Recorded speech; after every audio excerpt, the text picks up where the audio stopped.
Now, kagaling lang natin sa Provident. Medyo hindi naman siya sing grabe nung dati, no? So yan ang balita ko sa inyo, mga taga Marikina. Don't worry so much. This is not like Ondoy, or this is not like Habagat. Yung mga video tayo nun, this is lesser. Kaya yung nagsasabi na this is kapantay ng Ondoy, hindi. Definitely not. Hindi siya. Hindi man siya kapantay ng Habagat eh. As you can see, kahapon lang natapos yung bagyo. Wala namang inayos, oh. Walang nilinis. So yung mga misinformation na sa media na grabe na naman. At first hand. This is your first hand detail. Grabe yung Habagat. Ay, grabe yung Ondoy. Daming dead bodies nun. Dito pa lang. May video tayo nun. Lumabas ako nun. Daming dead bodies nun. Doon lang ako nakakita ng dead bodies na para mga laruan. Ang tigas na kasi. Namatay sila dun sa position nila. Inassume nila yung position nila nung namatay sila nung Ondoy. Dito, sa area na to. Diyan, nagkalat sa gilid ng wala nang pansinan. Wala nang yak-yak.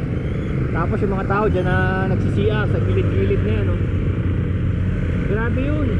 Tapos yung mga taong dead bodies, hindi mo maisip na tao sila. Para silang mga manikin. Antitigas nila. Tigas. Matigas sila, kaya malayong hindi ito. Malayong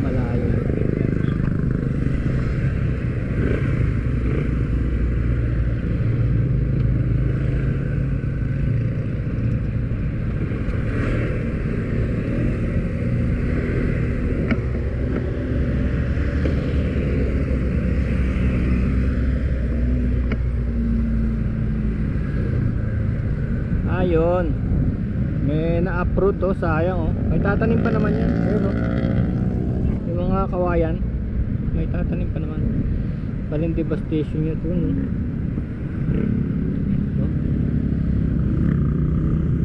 yun yung mampaso yung mga birds.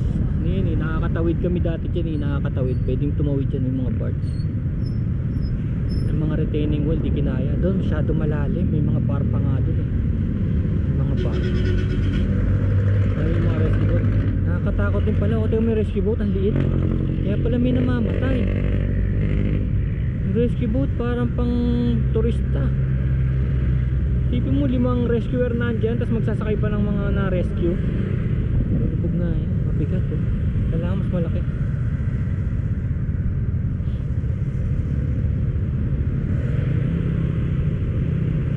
May rin dito Abante.